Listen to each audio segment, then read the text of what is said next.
Welcome back, Alphas. Star Citizen Live did a roundup on Alpha 3.7 by interviewing 3 devs from different departments. They talked about what's in store for us, and they gave us hints on where to find some Harvestables in 3.7. Let's talk about the reveals, so hold position. In the Star Citizen 3.7 branch, the Harvestables that are easiest to find can be found in caves, like 3 different types of gems to mine and a couple of Harvestables to pick up. For now, the only thing that we can really do in caves is explore, complete missions that are around missing persons, FPS mine, and loot Harvestables. There's no boxes of loot yet, other than the personal inventory crates that we can drop on the cargo grid of our ship. Random crates with loot in them, we can expect that to come later, complete with locks to bypass. Now, Rogue isn't quite a profession yet, but one day, the cutting attachment for the Multitool will be one of the future ways to lockpick a crate, a door, or a hatch open. In the past, the Multitool was only used in the downed satellite mission, but because no one thought to carry the tool, because that's the only thing it was used for, it would halt all progress in the mission. So that step of having to cut open a panel was removed from that mission. We have the cutting tool attachment in-game now, we just have to wait for them to add the chests and other locks to the PU before that tool is useful at all. Here's something else that we'll have to wait for. Alien creatures. CIG hasn't included any in this patch, yet we just have a sign that we'll encounter them one day. Let me tell you about this shit. Ranta dung. It's something you can harvest and sell for science. These rantas are the first creatures we've heard of in the game, right? Other than space whales, of course. Devs say rantas aren't in the game yet, but I think they're just really sneaky. The lore is that these rantas drop deuce only in the caves, since that's where they live, in the dark.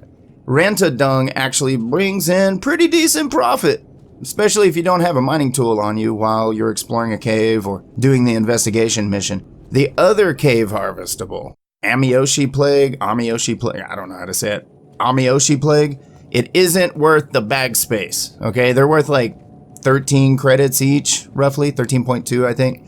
Sneaking into caves and stealing all the dung pays better, like 3 times better, at around 44 credits each. So 44 credits a turd. So starting in 3.7, being a turd burglar, that is a Star Citizen profession.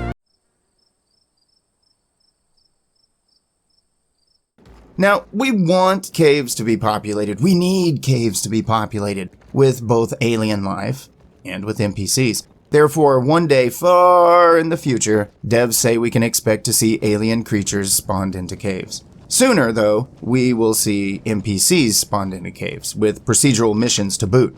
Now, to me, that's exciting. What about multi-crew missions in caves?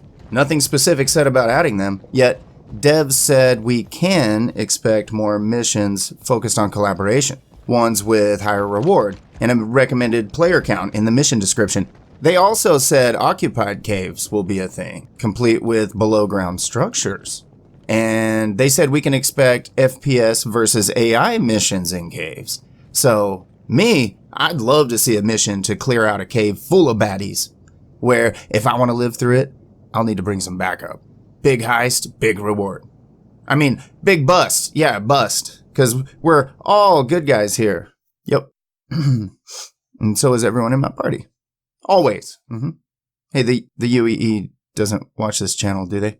When you're spelunking in the 3.7 branch, the gems are worth the most of all the Harvestables that I've found, with Haydenite earning the most profit.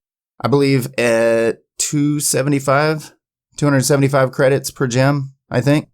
The devs said city areas have 5 to 20 Harvestables per square kilometer. Yet, they're hard to find because they're clustered together over a big, vast area. So, for example, in the savanna biome on Hurston, there are groves of trees with fruit, all clustered into orchards. But you gotta find the orchard, which will be easier once we get FPS radars to detect Harvestables. Revenant pods, they said, can be found in deserts with atmosphere, which sounds like Hurston to me. Golden medman trees can be found in the savannas of Hurston, along with the Patambu plants, Patambu, I'm going with Patambu plants. Protospores can be found in acidic environments. One moon, one planet, the dev hinted. You think that they'll eventually have an effect like the spores in Star Trek, the original series? I'm wondering what these harvestables will be used for when we get the crafting system that they talked about on Star Citizen Live. We'll be able to refine what we collect, or pay a refinery to purify some kind of mined ore, or pay a lab to extract active ingredients from the harvestables. We have the raw materials now. Refining, purifying, that comes later. And after those, CIG can then implement crafting. That would be cool. The devs even mentioned that one day we may be able to create viruses and cures as consumables. They've also mentioned various types of grenades coming down the pipeline, like flashbangs, EMPs, things like that. But do you think that the virus would be deployed through some type of dirty nade? Let's theorycraft in the comments. So, dumpster diving, yeah, that's now a profession. The trash biomes on Hurston have comp boards that we can find in the piles of rubbish. So if you enjoy stripping copper from electronics, or selling scrap in real life, now you can earn some creds outside Lorville on the weekends, climbing scrap heaps. Or how about this, as a backup plan? What if we're, like, really old when Star Citizen finally goes live? And maybe in real life, by then, we'll be really into metal detectors and searching the beaches for coins. Yeah, so searching the Lorville city dump would be an adventure then, right? But I'm calling it dumpster diving for now. And I suppose it is the first taste of scrapping in Star Citizen. I'm curious if the cutting tool will have anything to do with future salvage gameplay. And one day, I hope to see alien junkyard dogs patrolling the trash biomes in packs, just to add some excitement to the search for comp boards and anything else that devs add for us to find and loot. Until we get server-side OCS, we're likely just to have these 15 caves that they've added to the verse, 5 per celestial body, Hurston, Aberdeen, and Daymar.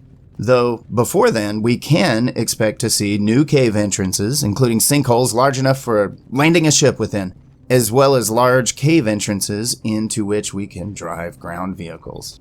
To find these caves, you pretty much need to accept an investigation mission that takes you to one. Otherwise, they have no markers. I did, however, discover a trick. If you scan the area with a prospector, and there's a cave under the ground, you'll see where it is. The prospector scan brings back the usual square, like the big square on the HUD from a distance. So scan up close, shows you where the gems are, just there under the ground. So from that, you can determine where the cave entrance lies. Just follow the trail of gem icons. That's what's going on with the Multitool, Harvestables, and caves in Star Citizen 3.7 and beyond. What did I miss? I know I missed some of the prices. I haven't found any of the Harvestables outside of caves yet. Have you? If so, tell us below how much are they worth when you sell them. We're curious. And if you want to help the channel, please equip that like button and be sure you're subbed for more Star Citizen content. Sharing the video helps even more. Thanks for the support and be looking for me deep in the dirt.